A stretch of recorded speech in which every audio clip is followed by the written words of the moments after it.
Hola, ¿qué tal? Buenas noches. Te habla Ángel Antonio desde la Ciudad de México. Soy el director del Ministerio Generación Unida por Jesucristo y aquí estamos en nuestro jueves de Facebook Live, en el cual vamos a estar contestando tres preguntas que previamente habíamos recibido. Déjanos saber desde qué ciudad, desde qué país nos sintonizas y bueno, que el Señor te esté bendiciendo de una manera especial en esta noche y siempre. Vamos a empezar con la primera pregunta que tenemos para esta noche, pregunta que hemos recibido de forma previa y vamos a estar dando la respuesta a la misma. Esta primera pregunta que hemos recibido es muy interesante porque dice de la siguiente manera: ¿quién motivó a David a hacer un censo? ¿Dios o Satanás?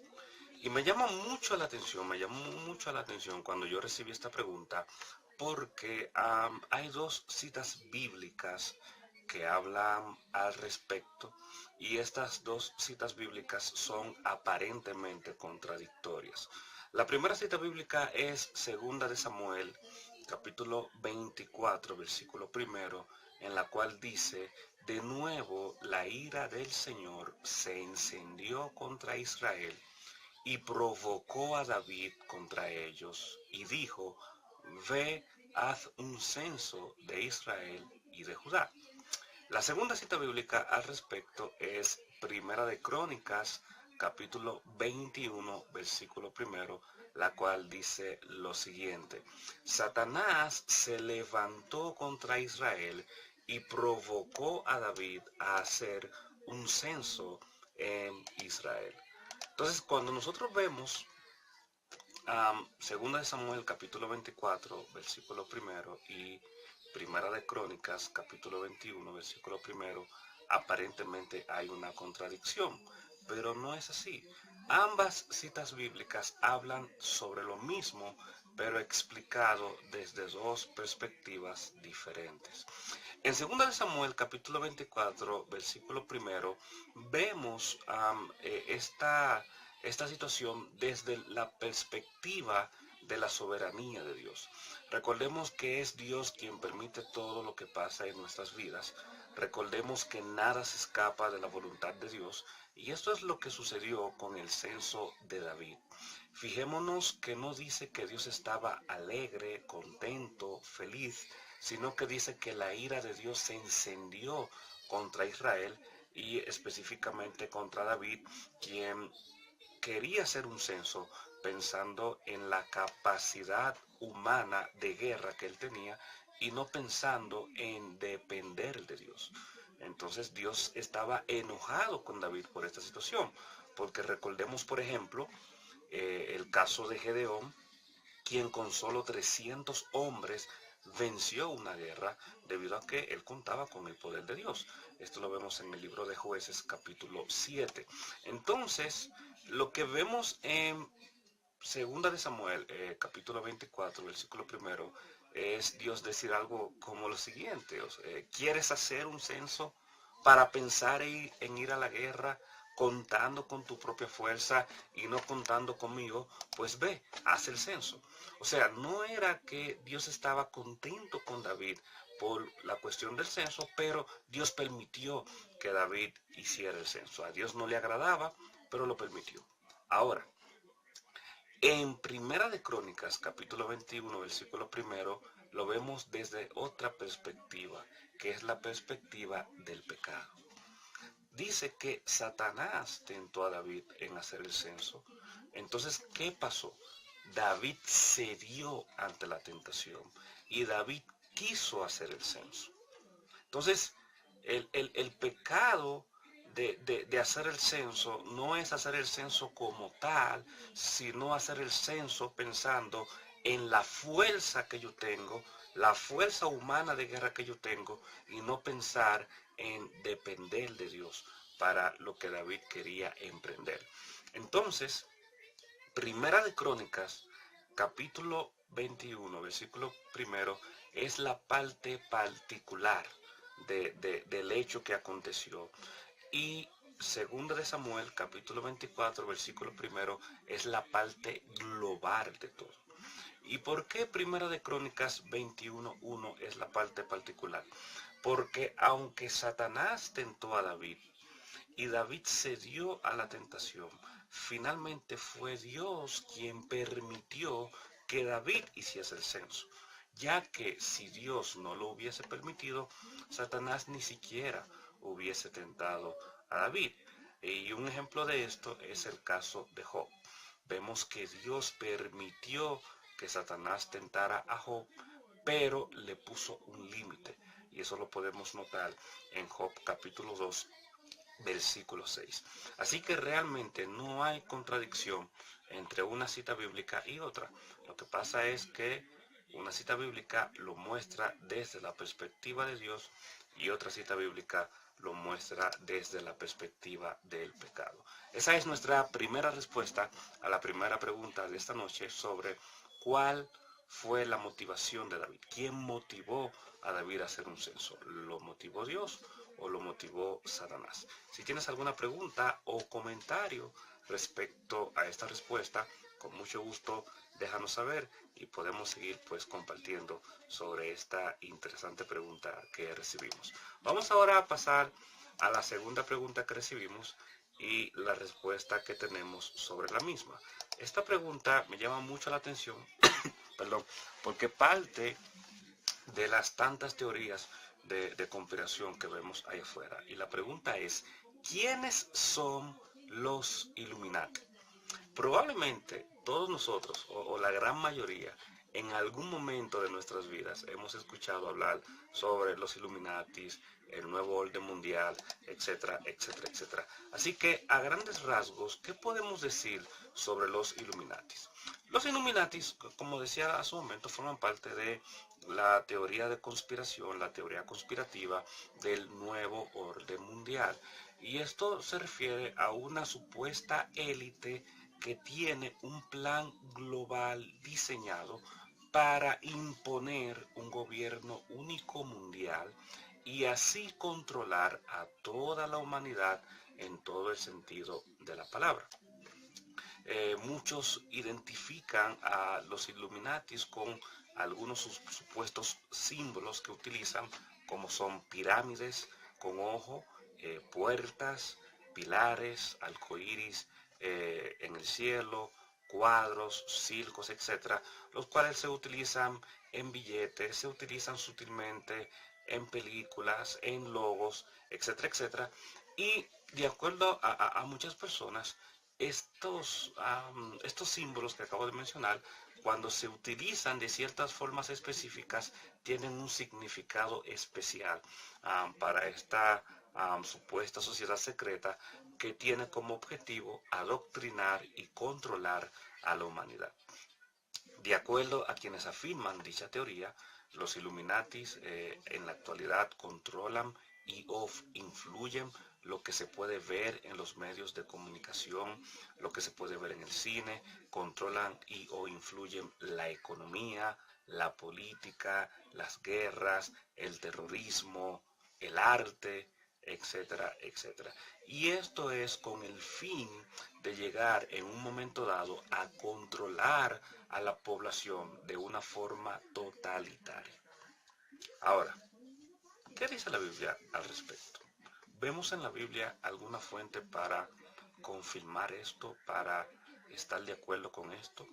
Si vamos a la Biblia, podemos afirmar que bíblicamente hablando, no vemos ninguna base para afirmar que al día de hoy hay un grupo élite global que tiene el poder para llegar a controlarnos, a controlar nuestra mente, a controlar nuestras acciones, nuestras actitudes, etcétera, etcétera.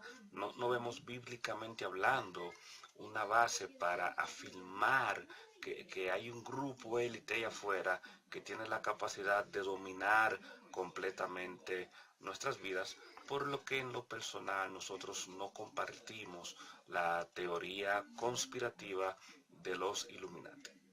Ahora bien, no se puede negar que es posible que haya algún grupo élite que quiera controlar y dirigir a la población de forma totalitaria. Pero recordemos que los cristianos, quienes estamos en Cristo, pertenecemos a Dios y el Espíritu Santo mora en nosotros, por lo que nada ni nadie puede guiar nuestras vidas fuera de Dios. Solo Dios puede guiarnos, solo Dios tiene el perfecto control de nosotros, solo Dios dirige nuestras vidas a través del Espíritu Santo y no hay ningún tipo de poder humano o espiritual que pueda controlar y dirigir nuestras vidas fuera de Dios. Así que aunque hubiese un grupo élite allá afuera que tenga la disposición de controlar y dirigir a la humanidad, solamente Dios dirige nuestras vidas, solamente Dios tiene el perfecto control de cada uno de nosotros. Así que esa es nuestra segunda respuesta a la segunda pregunta que recibimos en esta noche sobre quiénes son los Illuminatis. De igual manera, si tienes algún comentario o alguna inquietud extra sobre la respuesta que hemos dado a esta pregunta, déjanos saber por favor y con mucho gusto podemos seguir debatiendo al respecto. Vamos a pasar ahora a la tercera y última pregunta que tenemos para esta noche y es una pregunta que me llama mucho la atención y la tomo con mucha seriedad porque es una pregunta que implica una gran preocupación de la persona que hace la misma. Y la pregunta es, ¿cuál es el pecado imperdonable? Y esa es una pregunta que es más común de lo que uno cree porque hay gente que tiene la inquietud de si no ha cometido en algún momento el pecado imperdonable o de no llegar a cometer en algún momento el pecado imperdonable porque como su nombre lo dice, pues no tiene perdón. El pecado imperdonable específicamente es la blasfemia contra el Espíritu Santo. Vemos sobre esto en Marcos capítulo 3 versículos 20 al 30 y Mateo capítulo 12 versículos 22 al 32. Esto se refiere, el pecado imperdonable, la blasfemia contra el Espíritu Santo, a afirmar que la obra hecha por el Espíritu Santo, que recordemos que es Dios mismo, ha sido realizada por Satanás. O sea, cuando el Espíritu Santo realiza una obra, atribuir a Satanás quien hizo esa obra, cuando realmente no es así, quien la hizo fue el Espíritu Santo. Entonces, atribuirle a Satanás una obra realizada por el Espíritu Santo, esto es una blasfemia contra el Espíritu Santo y Jesús mismo dijo que es un caso de pecado imperdonable. En el caso específico de Marcos, capítulo 3, versículos 20 al 30 y Mateo, capítulo 12, versículos 22 al 32, la blasfemia consistió en acusar a Jesucristo de estar endemoniado. Fíjense el tremendismo, cuando sabemos que no fue así. En el tiempo que Jesús estuvo en la tierra, Dios encarnado como un hombre habitando entre nosotros, sabemos que Jesús estaba lleno del Espíritu Santo, ya que finalmente el Espíritu Santo y Jesús uno son. Entonces, afirmar que Jesús estaba endemoniado, pues era una blasfemia de un valor incalculable para mal. Entonces, en esto consiste la blasfemia al Espíritu Santo. Ahora bien, en la actualidad hay personas que tienen miedo de haber cometido algún pecado imperdonable. Hay personas que tienen miedo de decir, wow, habré yo hecho algo que no tenga perdón y eso ya me condenó para siempre. Sin embargo, el hecho de tener esta sensación, el hecho de tener esta preocupación es una buena noticia. ¿Por qué? Porque esto indica que la persona con tal preocupación tiene temor de Dios. Y nadie con temor de Dios puede llegar a cometer un pecado imperdonable, porque nadie con temor de Dios se va a atrever a blasfemar al Espíritu Santo. Además, Recordemos que el temor de Dios en nuestras vidas no llega por sí solo, no llega por sí mismo, sino llega por la morada del Espíritu Santo en nosotros, del Espíritu Santo en la persona. Y el Espíritu Santo mora en alguien que ha recibido a Cristo como Señor y Salvador, que tiene la preocupación de agradar a Dios. Y partiendo de esto, es obvio que el Espíritu Santo no va a permitir que una persona blasfeme contra él mismo, ya que por el amor de Dios en esa persona manifestado a través del Espíritu Santo, el Espíritu Santo siempre va a guiar a esa persona a toda verdad, como dice el libro de Juan, capítulo 16, versículo 3. Aún así, aunque hemos dicho esto, si tú que me ves, que me escuchas, tienes el temor de haber cometido un pecado grave que tú creas que probablemente no tiene perdón, mi recomendación es que vengas a Dios en oración, que confieses tus pecados, sea cuales sean, de la magnitud que sean. Confiesa tus pecados a Dios, arrepiéntete de cada uno de ellos, disponte de no volver a pecar, y a partir de ahí disfruta de la promesa de Dios para lo que es el perdón de pecados. Si vemos lo que dice el libro de Primera de Juan, capítulo 1, versículo 9, este dice lo siguiente: si confesamos nuestros pecados, Él, refiriéndose a Dios, es fiel y justo para perdonarnos los pecados y para limpiarnos de toda maldad. Así que nosotros somos malos, hemos hablado de eso anteriormente. Cometemos graves errores, de eso hemos hablado anteriormente. Hemos pecado, eso es real, pero si nosotros reconocemos en este momento que hemos pecado, reconocemos que hemos fallado, reconocemos que hemos cometido errores, ¿qué hacemos? Pedimos perdón a Dios. Venimos a Dios y le decimos: Padre, reconozco que he pecado, he fallado en tal o cual área, me arrepiento de esto y no quiero seguir viviendo de esta manera. Y le pedimos que nos perdone en el nombre de Jesús, y recibimos el perdón a través de Cristo Jesús, y no volvemos más a pecar.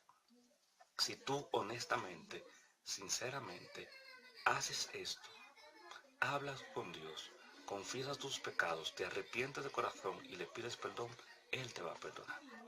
Y tu pecado no será un pecado imperdonable.